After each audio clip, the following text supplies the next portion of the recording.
Hello and welcome to an all-new Marvelcast, Explosion Network's hub of all things Marvel, a place to talk about everything MCU and beyond, from Avengers and Defenders to Danger and Herbie. My name's Ashley Hobley, your resident god of chaos, god of mischief. Join me today, Astonishing Dylan Blight. You can be god of chaos if you want, I guess. I was trying to remember what I said. I didn't think to write in the notes what I called myself last season. Fair. They just clicked, so yes.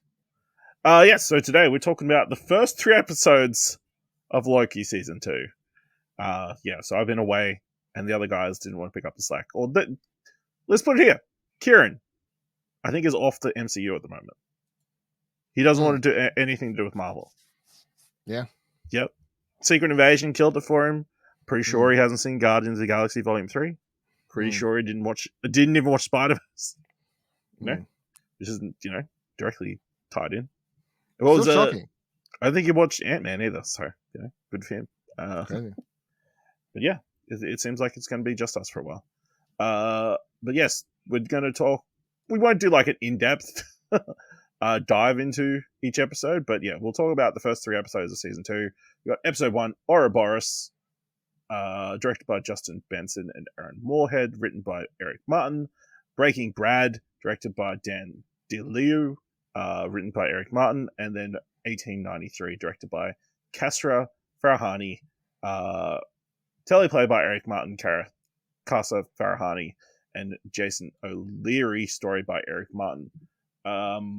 Interestingly, the second season, obviously the first season, completely directed by Kate Herron, and showrun by Michael Waldron. The second season, the directing team is led by Justin Benson and Aaron Moorhead, who previously worked on Moon Knight, and then written by mostly by Eric Martin as the lead showrunner this season. So a lot of the creative team for the first season, not here the second season. Dylan, what are your thoughts on Loki Season 2 so far? It's been pretty disappointing so far. First season was good, had a creative vision, had an overall aim and narrative, felt like it was going somewhere. Crazy what happens when you have people in charge of a show, and I don't know, showrunners. I don't know, crazy, hey. This second season, we're 3 episodes in. I don't know what the fuck. Like the first 2 episodes was like meandering around for 50 minutes. Even this latest 3rd episode felt like doing nothing for 50 minutes with a so Jonathan Majors, I've got to do like cognitive dissonance on at the moment to even like attempt to enjoy the show, I guess. But it's a variant where he hasn't been accused of anything. violent assault. Even with that aside, I feel like his performance was just bad. It's just really weird, and it's like, I don't know, the whole stutter thing and whatever else, I just felt like it was fucking weird.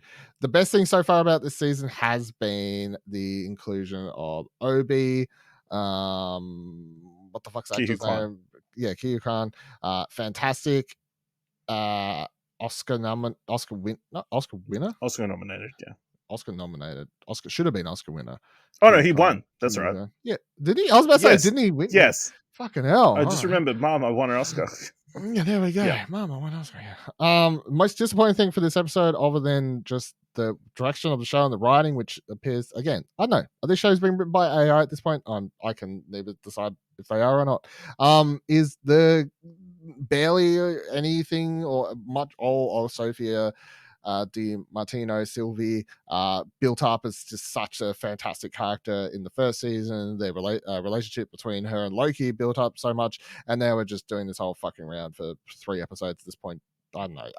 I am highly disappointed. The third episode felt like it went for forever. It was 15 minutes. I felt like it went for hours this morning when I was watching it. So, yep, that's where I'm at with Loki.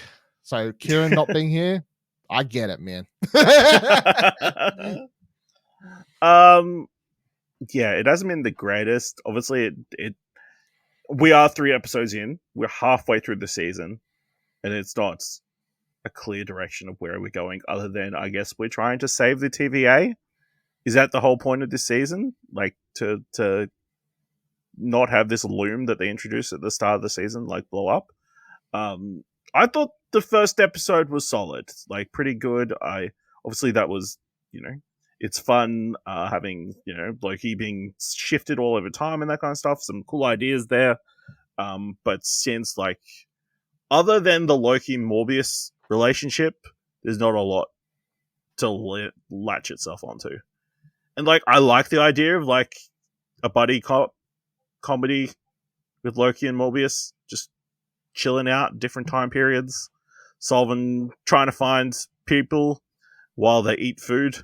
If that's what the show's going to be, I can get on board. But I don't think that's what the show actually wants to be. So, yeah, it's interesting. Like, I feel like the Sylvie thing is they don't know what they want to do with that character, but also she is incredibly divisive online, and they don't know.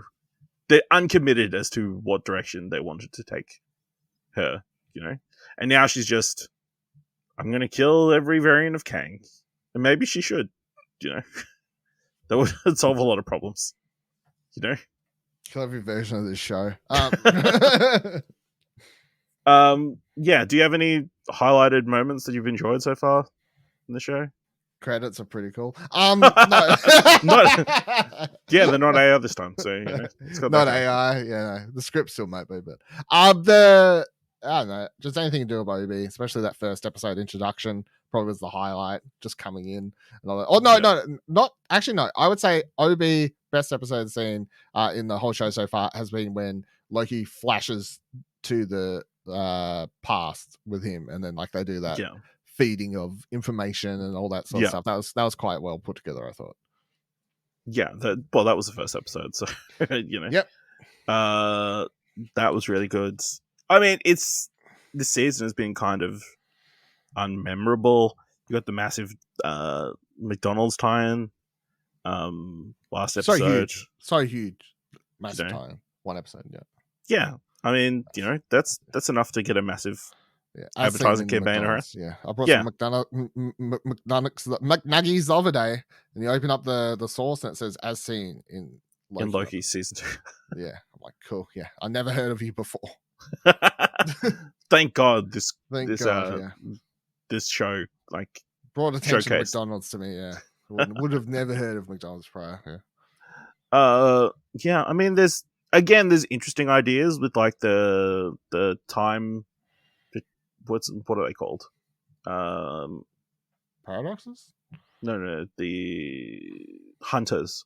The one played by Rafael Casal, who like decides he's just going to have a life because they're all variants. Yeah, they all had actual lives and that kind of stuff. I think is interesting.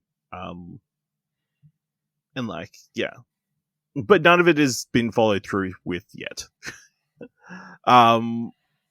Yeah, and obviously the He Remains elements introduced in this past episode. I mean, I thought Jonathan Majors was fine.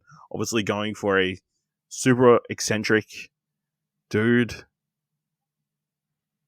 Who allowed that performance is my question. I think someone should have. No. I mean, is it really that far removed from his performance as He Who Remains? Yes. I feel like he's got way much of like just a ridiculous stutter in this. And he's like trying to be on the spectrum to the point that it may or may not be offensive. I mean, that's an opinion. Yeah.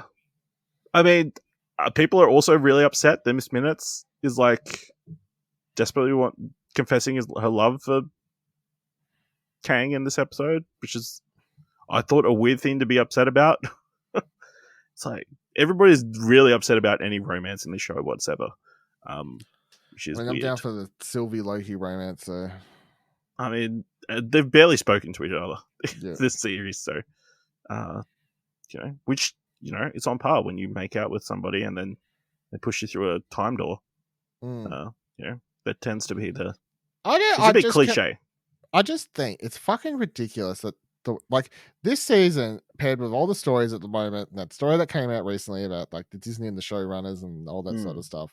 Like, I just feel like you can see it because it's just dumb to me that like the first show was a success, and it's like no one ever sits back and go, why do people like this show? You know, like what is the core functionality and like why did the show work? And then you boil it down. You're like, okay, so it's one director, one showrunner, two showrunners, creative vision. Here we are. What is it? And then they're like, cool. So all those people leave. Now what should we do? Let's just fucking bring in someone else. Like it just churns them through. Like it just treats. And this is the problem with the MCU. It's just like it's just, especially the TV shows. It's just been treated like a fucking like a never-ending warehouse, like conveyor belt of just pouring out content. Because the thing is with this show, like what it does really well is production-wise, it looks great. Fucking looks great, right? Yeah, it's fantastic. It looks good. It looks really, really good. So your brain goes, it looks good, so it can't be bad. But the fact is that, and the acting's good, right? So that, apart from Kang, as I said, I don't like his performance, but the acting's good. So you're like, the acting's good and it looks good, so it can't be bad. But the story is barely here. The fucking script is just like dragging out a 2-sentence thing for 50 minutes. And this seems to have been the current like running theme for Disney Plus shows at this point, to the point that I understand, again, why kids not fucking here. Because these shows are getting worse and worse and worse, I swear. And I just fucking, anyway, I'm looking forward to talking about it next week with you. Yeah, huge. You committing to the rest of the season? Yeah, you know I will.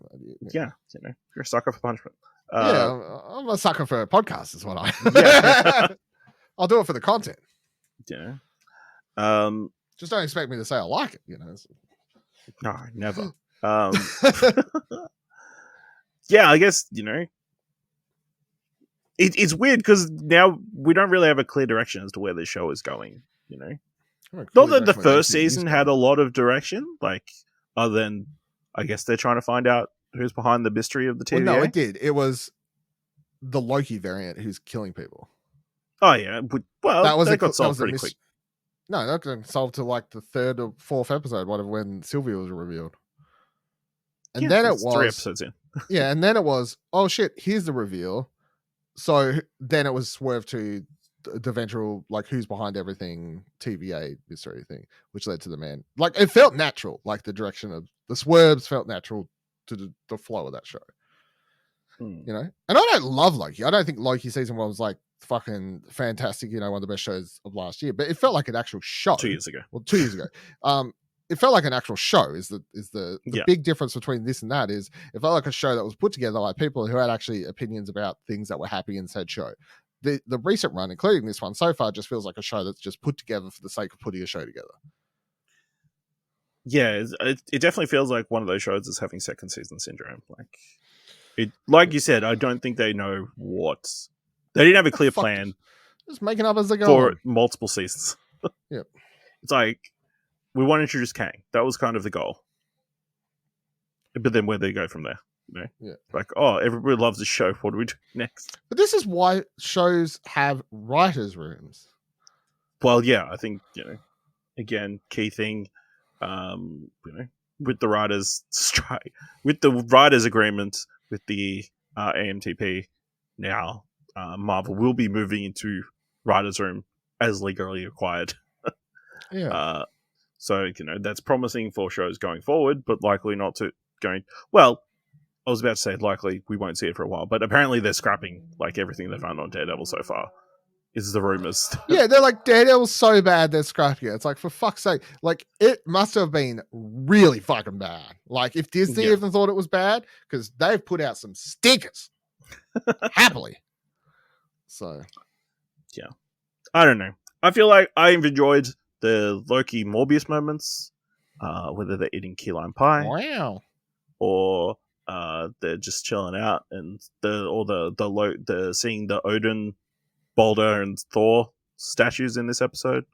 That was a fun moment, but I don't know if that's the show or just Owen Wilson and Tom Hiddleston. That's just like Owen Wilson has pretty good chemistry with anyone. He's like one of the most chemistryable actors ever, if that's real. Yeah.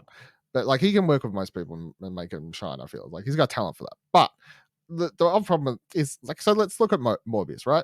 Mobius first season, he has his arc, or like at least in my memory of how I thought about Mobius, he's a mystery to solve. You got mystery, and then you also got the element of will he or won't he team up with Loki by then? Like, is he going to come across and realize that, like he's sort of on the bad side? And, like you got all these questions, you're like mysterious questions and questions about decisions and morality and whatever else is going on there. And then this season, he is just the sidekick. Like, he has nothing. Like, he's just a dude. Like, so all these elements for that. And again, that's the problem. Like, the first season, you can tell that it actually had a bunch of people sit down and come up with backstory and like ideas for the characters that were involved in the show. And this season is just nothing. It's fucking so void. It's crazy. Except Obi. Except for OB, which again, but the problem with OB is like he's a fun presence on screen. He's an exciting new presence. And there's a mystery to OB that is exciting, but like he's also like supporting character. So it's like doesn't. Yeah. I think this show could work if it was just the buddy cop time solving problems on the time stream each episode. Yeah, it could. But it wants to have a massive overlaying plot story influence on the universe, which it doesn't need to do. No. So yeah. Is there anything else you want to say about the first 3 episodes of season 2? No. Absolutely not. Any hopes for the next 3 episodes other than plot, more Sylvie, more Obi? No, we're halfway through the show. I've got no hopes at this stage. Like, okay, cool. I've settled into accepting that this season is just bad. What it is, yeah. All right, let's know what you thought of the first 3 episodes of Loki by going to explosion.com/Twitter or jump into our Discord at explosion.com/Discord. If you want to help us out here at All New Marvelcast, leave us a review on Apple Podcasts or on Podchaser. Leave us 5 stars, and you can leave 5 stars or just tell people about the show. And if you've enjoyed this episode, head on over to our Coke page at explosion.com/support. So make sure you watch next week's episode of Loki and join us next time for another All New Marvelcast.